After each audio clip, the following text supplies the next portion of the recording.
Welcome to a new series called Solo on the show podcast. Solo is, I thought of solo as a way that I could kind of connect with you guys one-on-one and share some things that maybe I've never shared before. A lot of people don't know about, and also a way that I can get things off of my chest. I was very hesitant to do this first episode because I know that this first episode, I'm going to share something that, maybe 90% of people don't know about me. Only close friends or people that have known me for a long time. But I share these things and knowing that some people, depending on who I'm talking about, might not be happy with what I'm sharing.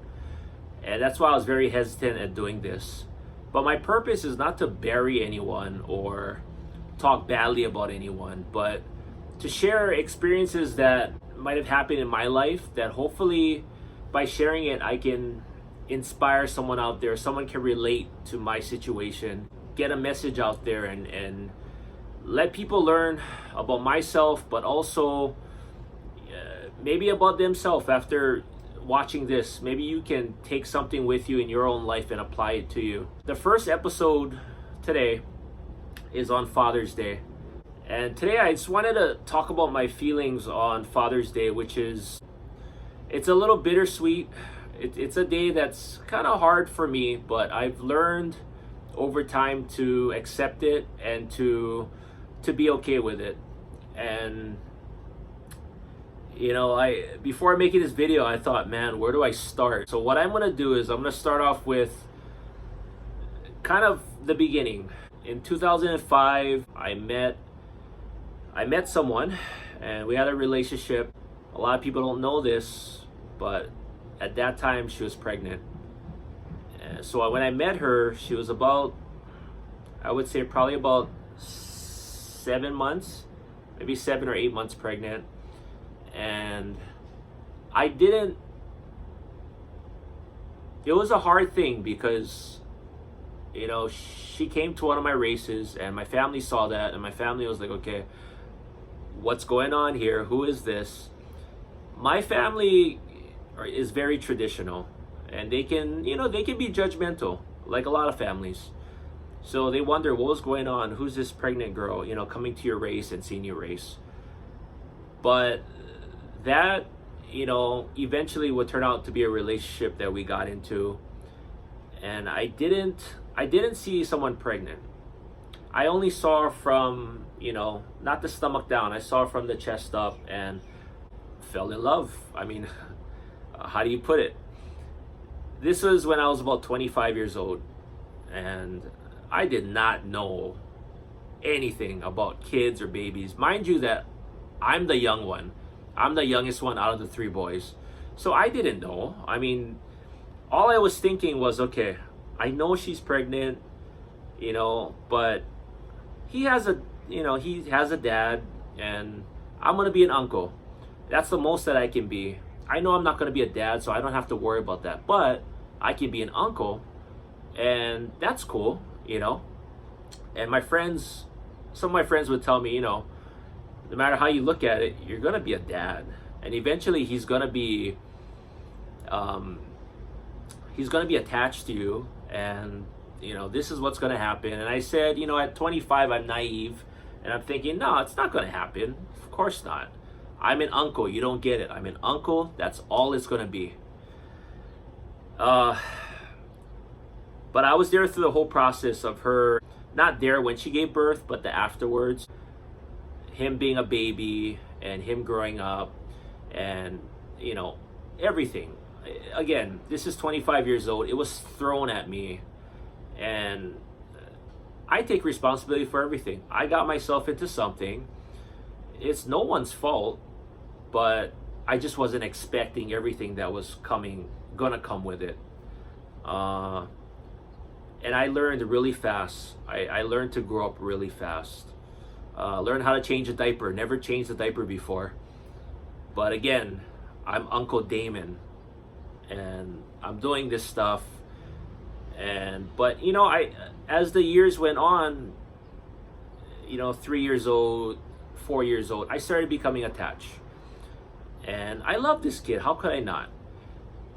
In the beginning, I was really selfish because I didn't know how to be around kids. I was selfish. I would, say, can't you find a babysitter, or can't you, have your mom watch him, or, whatever.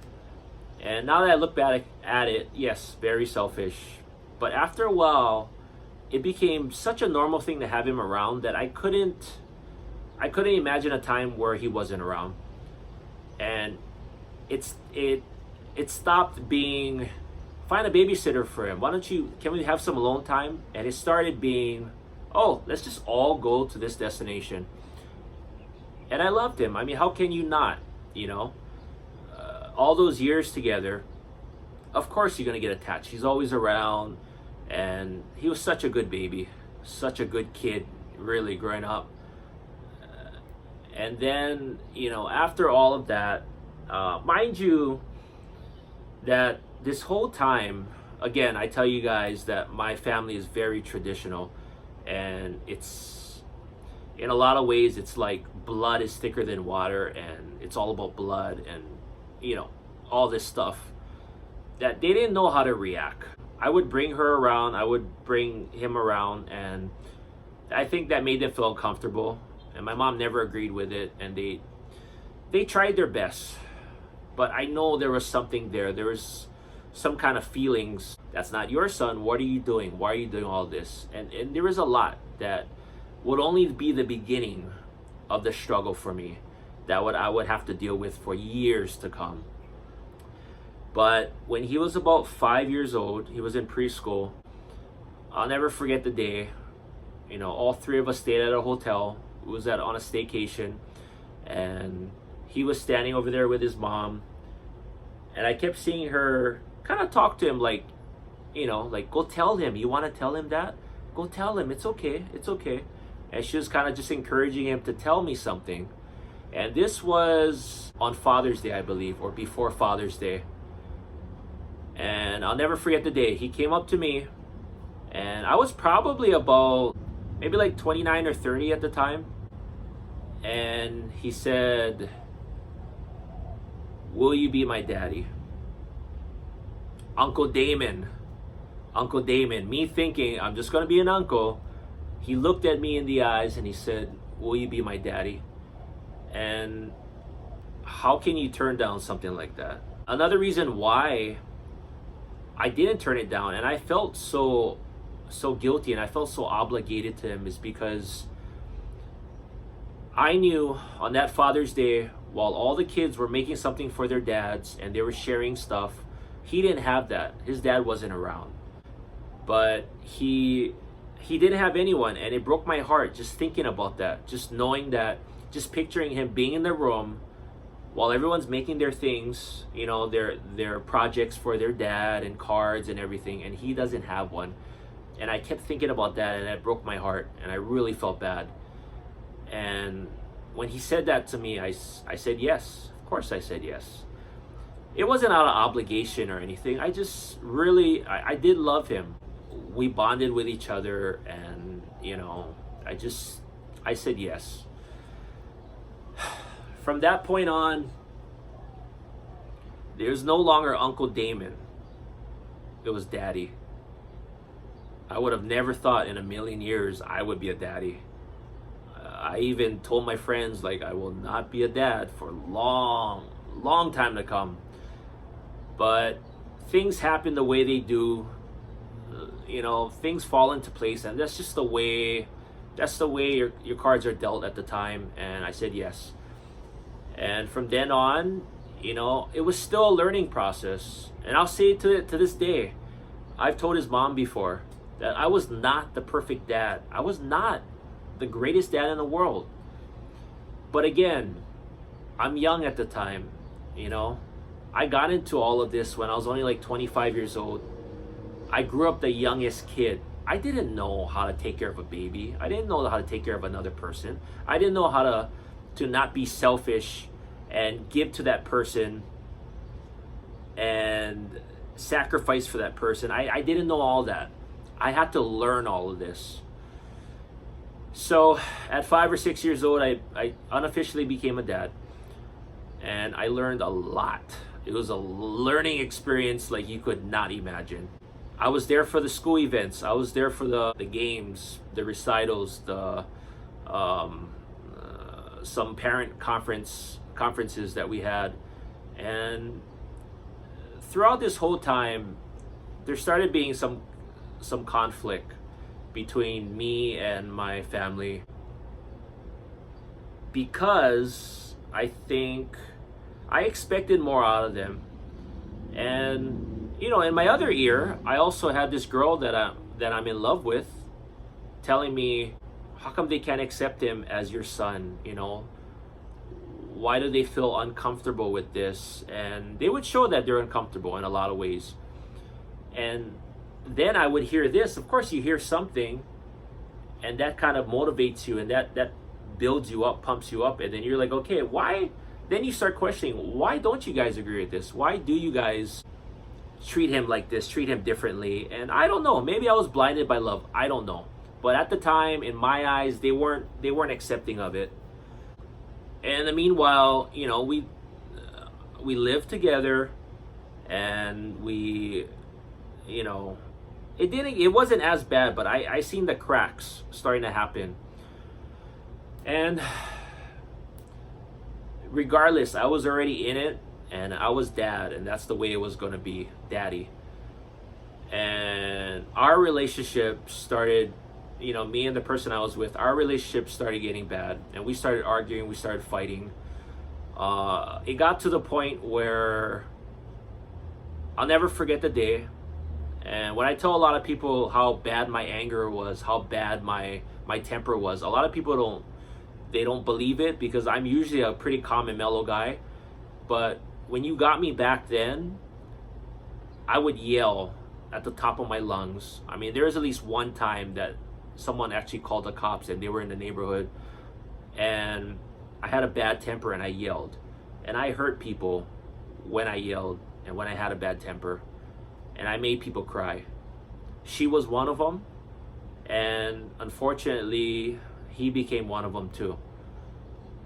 And I'll never forget, one night we were arguing, and he was by the door, and I always remember this. He was on my left side. He was by the door of our place, and I yelled I came out really vicious, and he just went, and he looked scared. I've never seen that face in a kid before. And I knew that at that moment, I knew that I screwed up. And I knew that I let my temper get the best of me, and I had to get out of there. And I had to move out, and we needed that space, and it was best for him. And on that night, I'll never forget, after that happened, after the argument was over, he was sleeping, and I went to I kneeled down beside him in his bed, and I said, I'm sorry. Because all I could think about was his face, and the fear on his face, and what I did to him. And I just remember kind of hugging him, kissing him, and saying, I'm sorry I did that. And he was already sleeping, and I felt awful for years to come. Even to this day, I still feel awful, and it's still in my head, and I know what I did. And at that point, I knew I had to move out. I had to get out of there. This wasn't healthy. I decided to move out, and we still saw each other, and we still went out, and eventually we decided to move back in with each other, because we were trying to save money, and that was the best option at the time. So we moved in together again after a year break or so of being on my own. And again, the fights continued, and we had 2 dogs, and it was just a lot. It was a lot going on that at that time, I'm not going to say it's an excuse at my age, at that age, in my early 30s or whatever you call it. But at that time, for my state of mind, I couldn't handle all that what was going on. 2 dogs and taking them out in the morning and cleaning up their poop on the ground and then picking up from school, and it was a lot. And it was a learning experience. It's something I really had to deal with. And by that time, on the second time that I was going to move out, things were really bad between me and my family. It really separated us. And I remember one family meeting we had where we finally hashed it out and we talked about it. And I told my dad, I said, why can't he call you grandpa? I don't understand all this. Why can't he call you grandma? And, we really got into this. And they said, we have your best interest in mind. But at that time, I'm like, no, you don't. You don't understand. Because I have this girl that I love and this kid that I absolutely love. He's my son, whether you like it or not. And then I have you guys on this side knowing that you guys don't like that. You are not for it. You are not supportive of it. And my dad might have been the only one that supported me out of that whole thing. And he would take me on the side sometimes and say, you know what, I totally understand. I know you love him and I'm there however way I can help. But it just caused this strain in all of our relationships. And I probably didn't talk to my brothers for a good year or 2-year period. And me and my mom wasn't the same for about probably 6 months to a year or so. And after I moved out, I then went into depression. I moved out eventually, and I found out that she was dating someone else. And that broke my heart. And even though we weren't together at the time, I took it for granted that she would always be there. And now that I look back on it, you know what? It wasn't her fault. We weren't together. Yeah, of course she went with somebody else. But it didn't mean that I couldn't still see my son. And I think from about 2012, 2013 or so, this is after my dad passed, we started getting close to each other, me and my son, and we started, I would see him every week. Eventually, me and my family, or me and my mom, came to that point where we just kind of agreed to disagree. But it wouldn't stop me from seeing him every week. And right about 2014 or so, I think we really started bonding. I tried my best to make the most out of it and teach him things and take him to places and let him experience things that I thought he needed in his life that maybe I didn't get growing up, or maybe that he was missing in his own life, because his mom was all about education and educating, and you have to go to school, you have to do this. I wanted to be that opposite. I wanted to teach him the street smarts. I wanted to teach him things that he would really need to learn in life. Not saying education isn't one of them, but things that he wouldn't get or he didn't get at home. And we had a lot of adventures. We went on our first trip together to LA, California. We went to Disneyland. We went to about 3 or 4 theme parks. That was our first trip together. We went to a wrestling event. He was a huge wrestling fan, and we saw that with my 2 friends. And he was so into wrestling.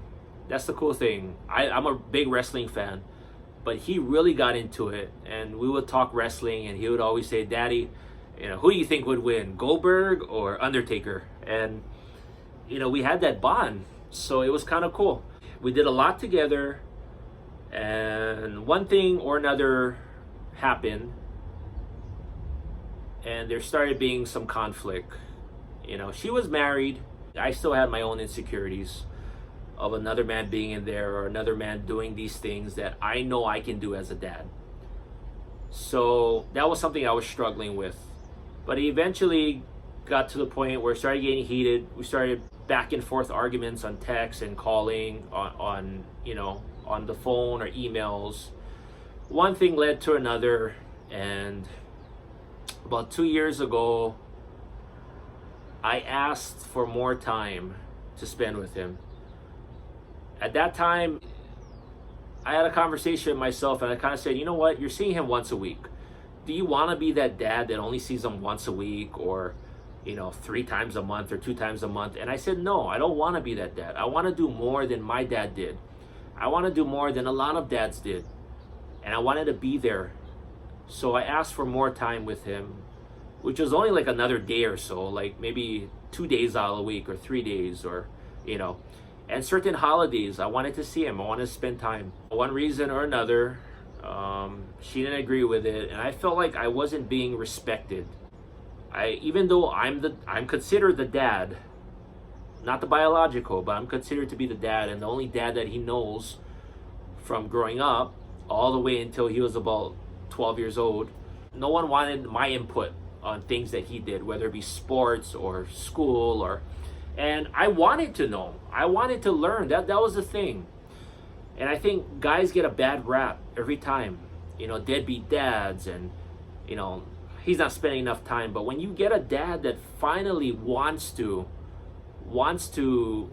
be there for their son and learn more about what's going on. And I remember he had trouble in school getting along with the kids, and I wanted to start a running group so that he could make more friends, and we could build this this group of kids that kind of had each other's back, and he could, it broke my heart because recess time, he didn't have anybody to play with. A lot of kids were mean, and you guys know a lot of kids can be really mean, and he didn't have anybody to play with because he'd get turned down by a couple kids, and that broke my heart. And the only thing I could do, and the only way I knew how to help as a parent and being a personal trainer, is to start a group there. So I pitched the idea to her, and I said I want to talk to the principal, and but that didn't happen because one thing led to another. So again, so all these ideas that I was having, I felt like was just being shot down. Here I am trying to be a dad, and I know the first half of his life I wasn't the greatest dad. I didn't know how to be a dad. I was learning how to be a dad, but I was asking for more, and I was trying to pitch ideas, and I wanted to have a fair say in his life and what was going on. I wanted to be treated like an actual dad if I was considered to be the dad.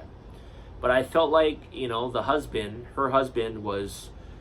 they were in on everything, and they were making decisions, and I had absolutely no say. And that's frustrating, because now I pretty much sacrificed my family. I caused a lot of friction between me and my own family. I went through all this stuff, and all I'm asking for right now is that extra day a week, or just that input. Damon, what do you think he should do on this? Or we're thinking about doing this. I wanted that, and I never got that. And that's where I started getting frustrated, and that's where I think it started getting complicated, and we started, having heat between each other, and we started getting into arguments. One Christmas, I had this cooking class planned for us, and I took off from work, and I had everything planned out. I paid for it, and I was going to take him to his cooking class. And I had all this planned out, and then we got into an argument, and then she said, you know what, he's not going to that. And I was like, wow. I paid for this. I planned it all out, and I don't get to see him on holidays. He's always with you. I asked for this one time where I just want to spend time with him and just do something together, a learning experience. And I was shot down with that. To make a long story short, it ended off with me saying, okay, well, what you're saying right now is, I guess you're not going to let me see him, and I'm going to have to beg to see him, which I refuse to do. And I felt like I was always trying to beg to see him, or I would always have to beg for all this stuff, when as a dad, I should have just been given that respect. No matter how parents feel about each other, you should never involve that kid. You should never make that kid lose out on their time with their dad or their mom. If the roles were reversed and I didn't like her and I had a big problem with her, there's no way I would have done that to my own kid. I would never talk bad behind her back, talk about her to him. I would never keep their relationship apart and me to control it and get in between that. I would never do that, because what you have between you and the other parent that's your business. You guys deal with it. But the kid shouldn't be involved. The kid should still be able to see his or her mom and his or her dad. And that's the way it should be, regardless of how you feel about the other person. But it ended up not being that way. And I ended it off with saying, okay, well, you put it on yourself. This is how you're gonna be. And one day when he wants to know the truth, or if anyone asks, I'm gonna say that you chose this. You chose for me not to see him anymore, and that's the way it's gonna be. So for the last 2 years, I haven't seen my son. And about a year, I don't know. At this point, I've lost track. About a year or 2 years ago, whatever it was, I was getting cards, Father's Day, birthday, all that. And then all of a sudden it just stopped. And I think it's been about a year or two since it stopped now. One of the reasons why I decided to shoot this on Father's Day is because I still had hope. Today is Father's Day. Yesterday, I went to check the mail, and I said, okay, maybe this Father's Day, because he didn't last Father's Day, and not on my birthday, I didn't get anything. And it's been a while like this, at least 1 or 2 years. Maybe this Father's Day I'll get something in the mail from him. And I didn't get nothing. I didn't get nothing at all. I didn't get any call, and I still didn't get absolutely nothing. And it hurts. It hurts. In her eyes, I will never be that dad or that the greatest father figure. I will not get credit for things that I have done. I will not be acknowledged for it. Everything that I've done pretty much has been erased. But the hardest part is just not having a clue. The hardest part is not knowing, not having that closure. And I basically just got thrown to the side. And it's been about 2 years since I've seen him now. I think about him every day. I always wonder what he's doing, if he's in any sports or whatnot. And it's a hard day, Father's Day. And a lot of people don't realize this. A lot of my friends don't even know this. But it's hard. It's hard because 25 years old, I didn't know what I was doing. I didn't know how to be a dad. But I learned over time. And I felt like I've always been held accountable for the bad I did instead of the good I did. And I know in my heart that I've done good. And maybe it took me a while, but I've been there ever since. Whenever he needed me, I'd see him every week. I did the things I'm supposed to do as a dad. My message really to this whole thing is, if you're going through a divorce or a separation and you have conflict with the other parent, don't make your kids suffer for it, regardless of if you agree with the other parent or not. If that other parent is making a conscious effort to see that child, to spend time, let them. Because dads get a bad rap. I'll be honest with you. A lot of dads get a bad rap. So when you have a guy like me and a lot of other dads out there that is trying to see their kid, they're trying to be a dad, they're trying to be there for them, let them. Don't take it away for selfish reasons because you don't like them. Your beef with the other parent is your beef. Don't put it on the kid. Don't make the kid suffer. And a lot of parents do that. And this is something that is not talked about. A lot of people don't talk about this. All they call dads or father figures, males, whatever, is they call them deadbeats. But this side of the relationship is never talked about. Never talked about how there are some moms that will take away the kid from the dad. Now, if the dad is abusive and he's not there for the child and everything, I understand. Totally understand. But if you have a guy that's making a conscious effort to try to be there, try to do something, or as in my case, try to see their child more, work with them, let that happen, but also have the respect for them to make decisions for that child. Just because you get married and now you're living a happily ever after life, don't forget about the guy who was there. And I feel like, it hurts to this day. I'm kind of over the angry part, but it does make me mad sometimes, because I was there all those years before he even came out. A lot of guys wouldn't even do that. A lot of guys wouldn't be there and date a pregnant woman that is not your son or your daughter. A lot of guys wouldn't do that. I did that. And do I regret it? Probably not. I learned a lot from it. And I learned a lot from her. I learned how to be more mature. I learned how to be more responsible. Those are things that I wouldn't have learned. I probably wouldn't have learned if I never got into this. And I've even thanked her before. I've said, I just want to let you know I thank you for doing this for me. And I just want to let you know, yes, you were right, even though I argued with you at the time. And that's what really kills me, is I don't have that ego to not admit when I was wrong or not give someone credit where credit is due. I was able to do that, but I never really got that back. And it kills me to this day to not have been acknowledged for it, or just told,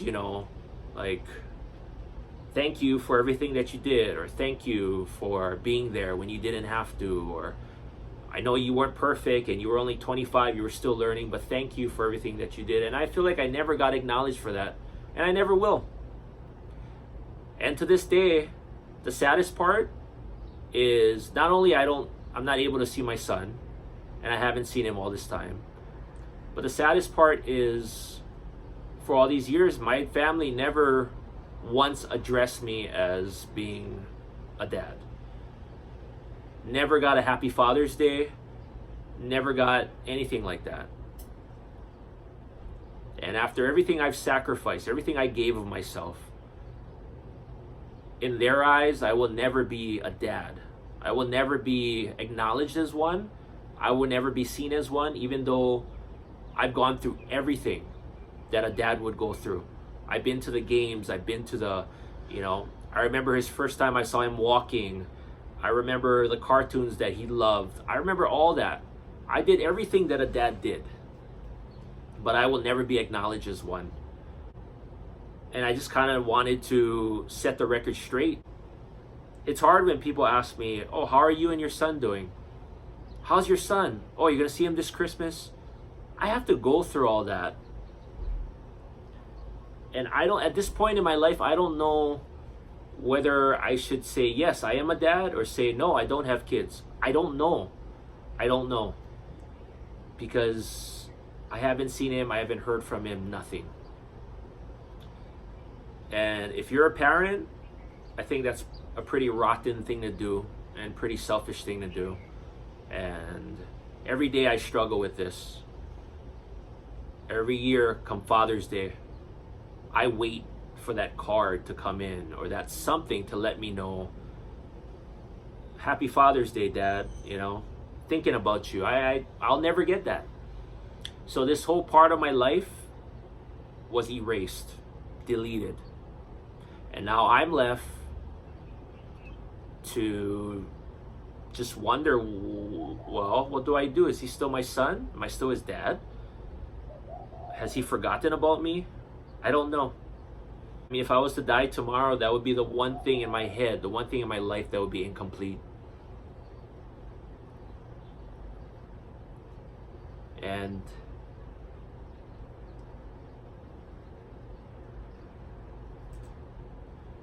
what you're gonna do? I don't know.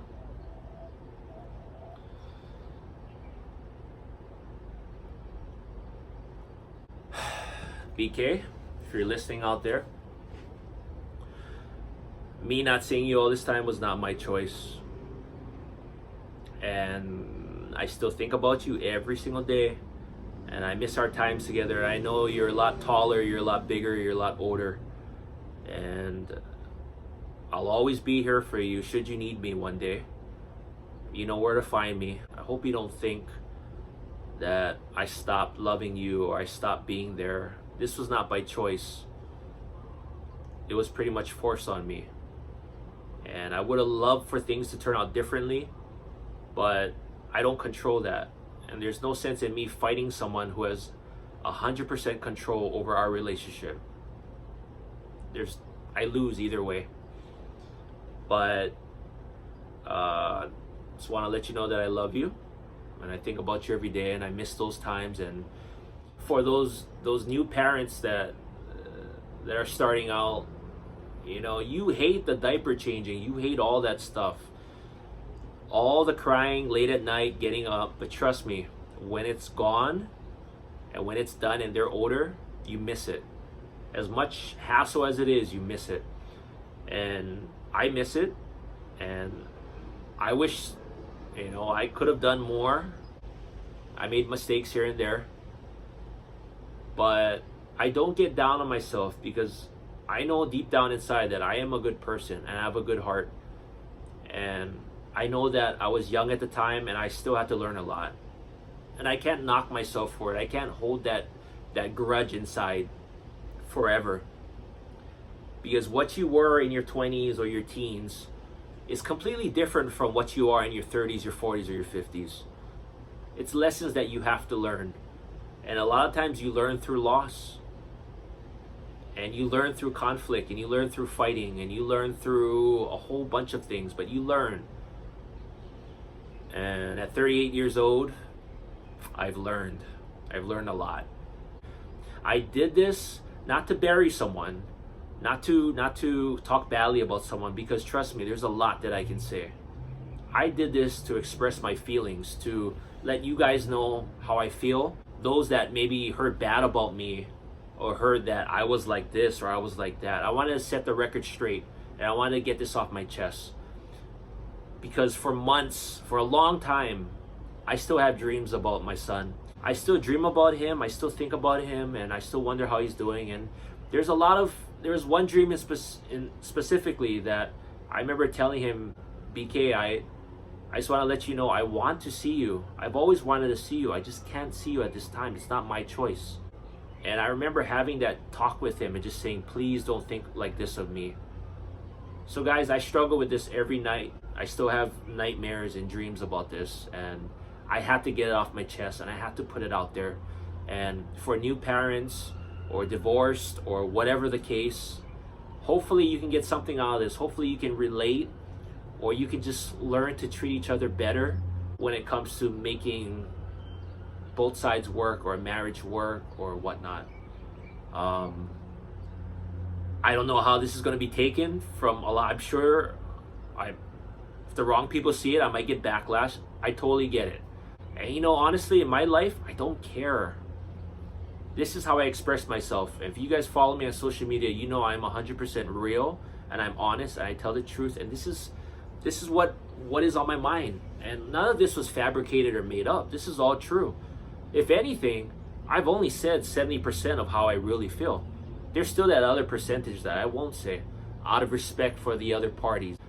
But I have to get it off my chest. And when we share our experiences, we can learn from each other. And whoever's struggling with this, I want you to know that, you know, you're not alone. A lot of us are struggling on Father's Day and you know, throughout the whole year. We struggle with this. And there's still a lot of good fathers out there. There's a lot of good moms out there. Still a lot of good parents, but they're not given the opportunity or the chance to be that good father or that good mother. So I tell you right now, let them be. Let them be it. Regardless of your relationship with them, let them do their job. Let them be that good dad or that good mom. Because I sure wish I could. Thanks for listening. And there will be more solo episodes like this where it's just kind of having a conversation, just one-on-one Hope you guys were able to learn something out of this. Thanks for watching. See you guys on the next episode.